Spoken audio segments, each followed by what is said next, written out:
તમે સ્ક્રીન પર જેવો કોઈ ડેમો વિડીયો જોયો આવું સ્ટેટસ એડિટિંગ કરવા અને બનાવવા માટે તમારે સૌથી પહેલા એલાઇડ મોશનની જરૂરત પડશે અને તમારી જોડે ના હોય તો તમે પ્લે સ્ટોરની અંદરથી ડાઉનલોડ કરી લેજો. ને તો અમારા વિડીયોની ડિસ્ક્રિપ્શનની અંદર લિંક આપેલી છે, તો મિત્રો ત્યાંથી ડાઉનલોડ કરી લેજો અને વિડીયોની અંદર એન્ડ તક બન્યા રહેજો. ધ્યાનથી અને ક્લિક કર્યા વગરના જજો, ત્યારે તમે એડિટિંગ કરી શકશો મિત્રો. તો અહીંયાથી સૌથી પહેલા એલાઇડ મોશન આવી રીતે ઓપન કરી દેવાનું છે મિત્રો તમારે. એના પછી મિત્રો તમને અહીંયા આવો એક પ્રોજેક્ટનું જે આઇકન જોવા મળશે એના પર તમારે ક્લિક કરી દેવાનું. એના પર ક્લિક કરશો એટલે તમે અહીંયા જે કોઈ વિડીયોનું મટીરિયલ ડાઉનલોડ કરશો એ તમને જોવા મળશે. તો આપણે સૌથી ઉપર હોય એના ઉપર ક્લિક કરી દેવાનું મિત્રો. તો અહીંયા આપણે ક્લિક કર્યા પછી મિત્રો તમારે અહીંયા આ જે આવાળો ઇન્ટરફેસ ખોલીને આવે તો એના પર તમારે ક્લિક કરી દેવાનું મિત્રો. એના પર ક્લિક કર્યા બાદ મિત્રો અહીંયાથી તમારે ગેલેરીના વિડીયોનો ઓપ્શન ખુલી જાય તો આપણે એના પર ક્લિક કરી દેવાનું. તો મિત્રો અહીંયા ગેલેરી ખુલી જાય તો મિત્રો આપણે અહીંયા ફોટો ના મળતો હોય તો આપણે આવી રીતે એક જે ફોટાની ફાઇલ છે એ વાળી ફાઇલ આપણે સિલેક્ટ કરી લેવાની. અને પછી મિત્રો આપણે અહીંયાથી એક ફોટો સિલેક્ટ કરી લઈએ બરાબર આપણા મનપસંદનો. તો અમે પણ અહીંયાથી એક ફોટો સિલેક્ટ કરી લઈએ. એવી રીતે તમે પણ તમારા મનપસંદનો ફોટો સિલેક્ટ કરી લેજો મિત્રો. તો અમે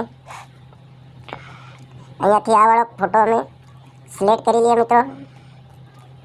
આ વાળો ફોટો સિલેક્ટ કરી લઈએ. ફોટાની સિલેક્ટ કર્યા પછી મિત્રો આપણે જે આ 3 ટપકાનું આઇકન જોવા મળે છે ઉપર એના પર ક્લિક કરી દેવાનું. એના પર ક્લિક કર્યા પછી મિત્રો તમારે આ તરીકાનો ઇન્ટરફેસ ખોલીને આવે તો 5મા નંબરના ઇન્ટરફેસની ઉપર ક્લિક કરી દેવાનું. ફોટો ફૂલ સાઇઝમાં થઈ જાય. એના પછી આપણે સોંગની લાસ્ટમાં આવી રીતે આવે અને અહીંયા ક્લિક કરી દેવાનું તો ફોટો સોંગની લાસ્ટ સુધી આવી જાય. એના પછી આપણે ફરી આગળ આવી જવાનું આવી રીતે મિત્રો. આગળ આવ્યા પછી મિત્રો આપણે ફોટાની ઉપર ક્લિક કરી અને ફોટાને આવી રીતે ખસેડી લેવાના મિત્રો.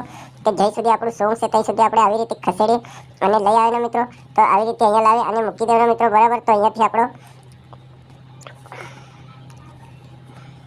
વિડીયો સ્ટેટસ એડિટિંગ થઈ જાય મિત્રો તમારે આવી રીતે બરાબર. તો એડિટિંગ થયા પછી મિત્રો તમારે જે આવડું સૌથી ઉપર આઇકન જોવા મળે છે મિત્રો અહીંયા ક્લિક કરી દેવાનું. ક્લિક કર્યા બાદ મિત્રો અહીંયાથી તમારે મનપસંદની MB સિલેક્ટ કરી લેવાની. અમે 720 SD MB સિલેક્ટ કરી લઈએ મિત્રો. MB સિલેક્ટ કર્યા પછી મિત્રો આપણે આ વાળા આઇકનની ઉપર ક્લિક કરી દેવાનું. તો આવી રીતે આપણું સ્ટેટસ ડાઉનલોડ થઈ રહ્યા.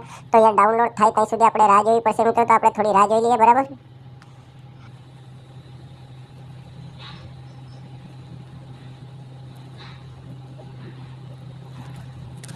તમારે આવી રીતે વિડીયો સ્ટેટસ ડાઉનલોડ કર્યા પછી મિત્રો તમને અહીંયા ડાઉનલોડનું આઇકન જે જોવાય છે એના પર ક્લિક કરી દેવાનું. તો વિડીયો ગેલેરીની અંદર સેવ થઈ જાય. તો મિત્રો અગલા વિડીયોમાં ફરી બહુ જલ્દીથી મળીશું. જય માતાજી મિત્રો.